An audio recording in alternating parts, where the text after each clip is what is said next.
میرے مصطفیٰ دعوت و ہدایت کی ایک ہنسی شفق لے کر میرے مصطفیٰ میرے مصطفیٰ. بسم اللہ الرحمن الرحیم. ناظرین السلام علیکم ورحمۃ اللہ وبرکاتہ. وعلیکم السلام ورحمۃ اللہ وبرکاتہ. سیدھی بات ٹی وی چینل کے ادبی پروگرام فکر و فن شعر و سخن میں آپ ناظرین کا خیر مقدم ہے. میں ہوں عزیز بلگامی اور آپ کی خدمت میں عالمی شہرت یافتہ شاعر، ادیب، افسانہ نگار، ڈرامہ نگار اور ایک بہترین انسان کو لے کر حاضر ہوں. ناظرین، ضیاء کرناٹکی ایک ایسا نام ہے جو ادبی دنیا میں بڑے ادب کے ساتھ، بڑے احترام کے ساتھ لیا جاتا ہے. شکریہ. آپ کے فن پاروں کی دھوم آج امریکہ سے لے کر جاپان تک ہے.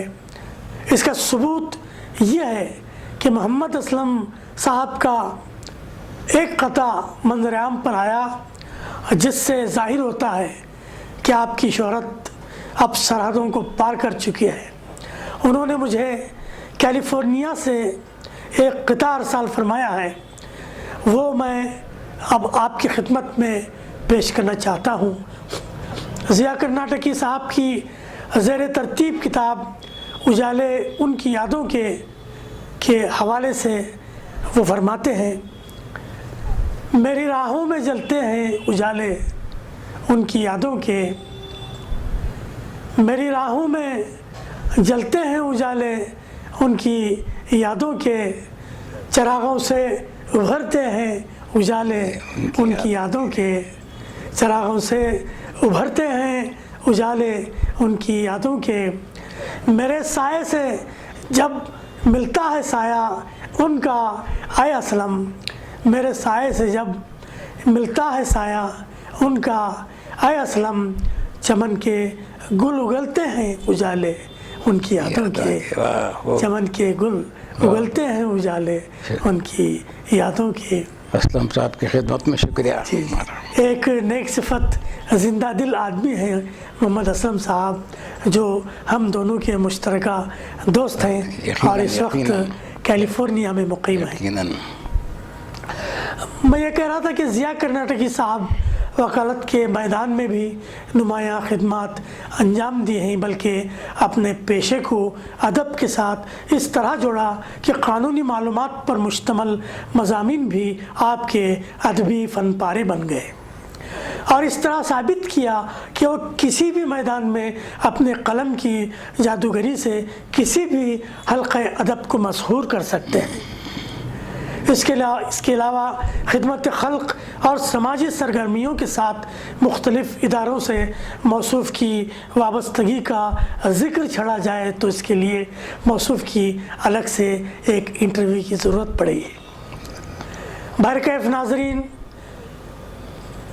کرسیاں ٹوٹ گئیں، نیا حکمران، فکر شب کی ضیاء، اے غم دل کیا کریں، زخموں کی سوغات، قانون کی رہگزر، جیسی کتابوں کے خالق کی نظر. چار مصرے اس غرض سے میں بھی عرض کرنا چاہتا ہوں کہ محترم ضیاء صاحب کی فکر و فن اور شخصیت کے شاہ نشان ان کا استقبال ہو سکے. آپ کی ذرا نوازی ہے. عرض کرتا ہوں ضیاء صاحب کہ بڑے ادب سے ضیاء کی بات کروں، بڑے ادب سے ضیاء کی بات کروں. یہ آرزو نہیں روشن ہے میرا ذوق جنوں، یہ آرزو نہیں روشن ہے میرا ذوق جنوں.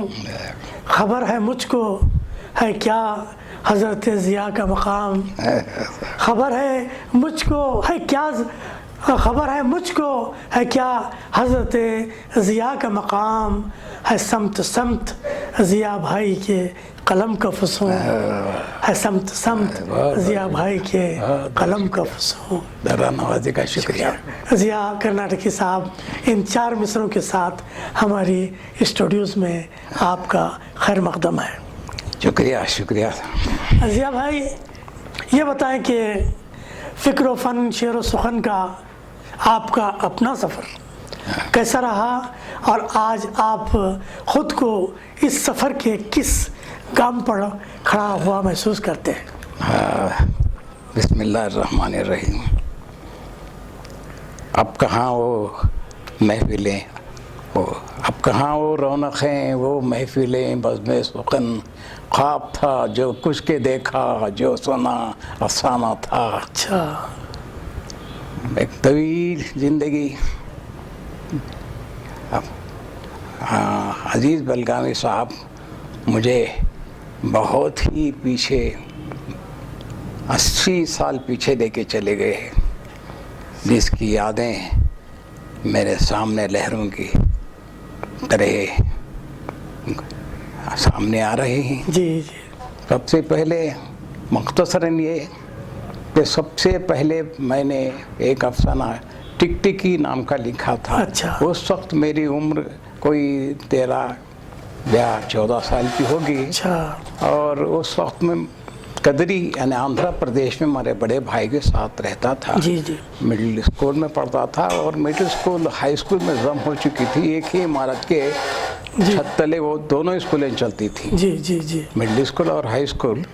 تو یہ ٹکٹکی ہونے کے بعد اس وقت میں میرے استاد عبداللطیف کاظم جو خود بھی شاعر تھے اچھے, انہوں نے افسانے کو بہت پسند کیا اور اردو کے میگزین میں ہائی اسکول کے اس کو شائع فرمایا. اچھا. اور وہاں سے یہ بسم اللہ میری شروع ہوئی. یعنی بسم اللہ بہت ہی بسم اللہ جس طریقے سے اچھی ہو بسم اللہ کا نام کے ساتھ جو قدم بڑھتا ہے جی جی. تو جس طریقے سے ابتدا ہوتی ہے وہاں سے میرا سفر اچھا ہوا کیونکہ پہلا ہی افسانہ میرا رسالے میں چھپ گیا. جی اور جی. وہاں سے جو ہے میری ہمتیں بلند ہوئیں, حوصلے بلند ہو گئے.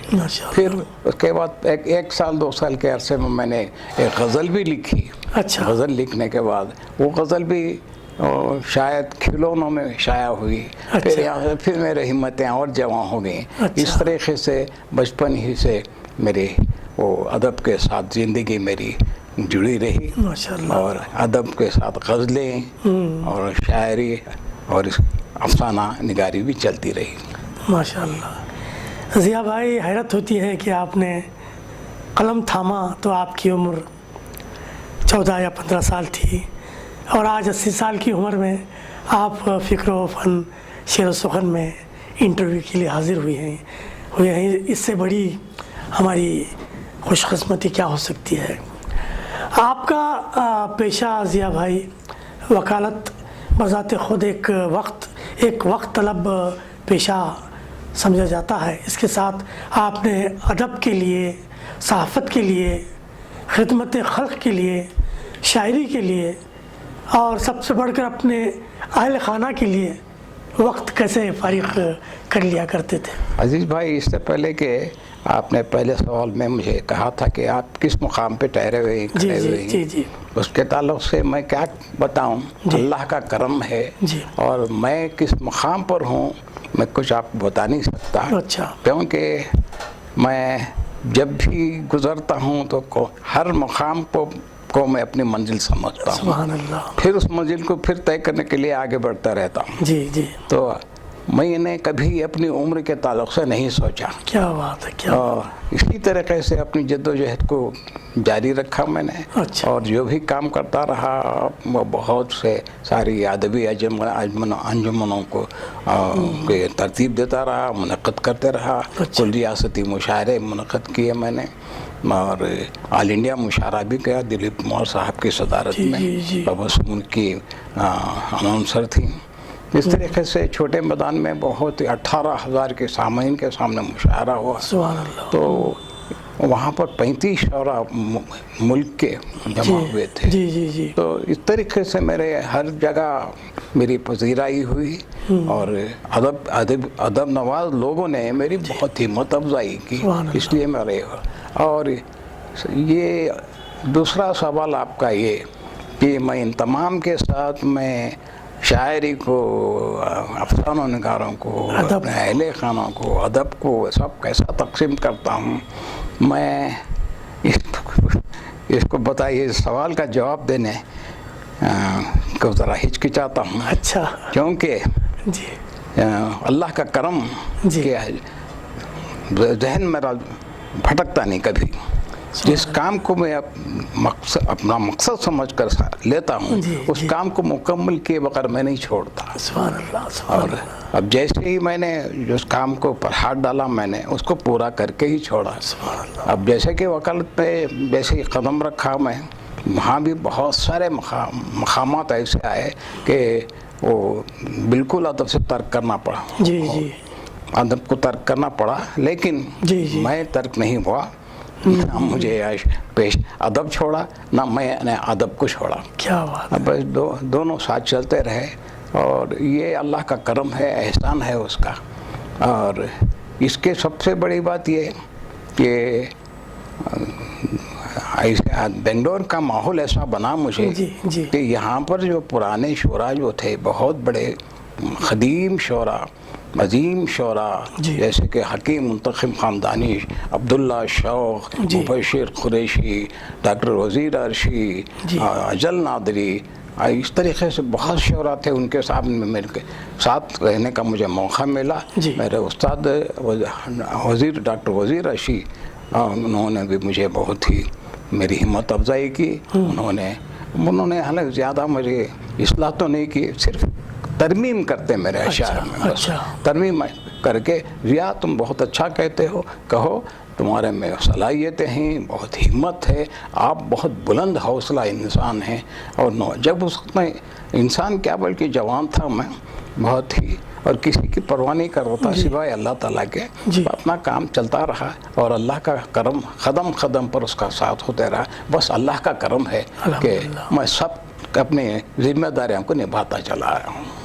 ایک قابل رشک آپ نے زندگی گزاری، چاہے وہ ادب کی زندگی ہو یا خان کی زندگی۔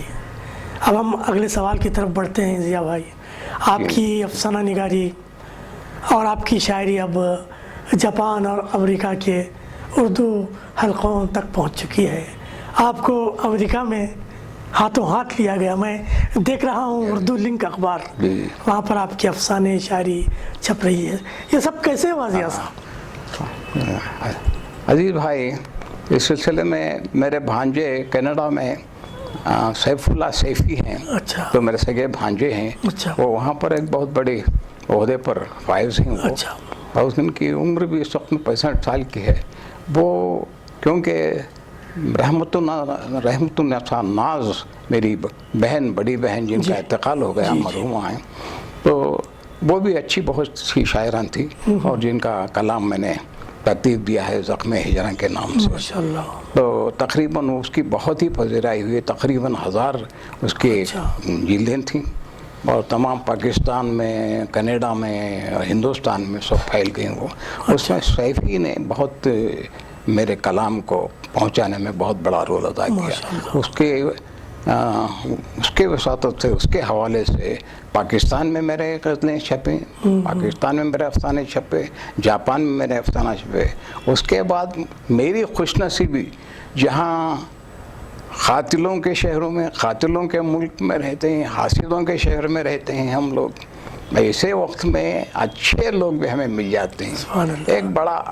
ایک اچھا دوست مجھے مل گیا، ایک عظیم شخصیت جس کو محمد اسلم کہتے ہیں، جو امریکہ میں رہتا ہے، وہ اچھا شاعر ہے۔ وہ پہلی کتاب شائع ہونے کے بعد میرے پاس آئے، وہ اپنی کتاب میں مجھے دی، انہوں نے، مجھے بہت پسند آئی، میں نے اس کی تعریف کی، انہوں بہت خوش ہو گئے۔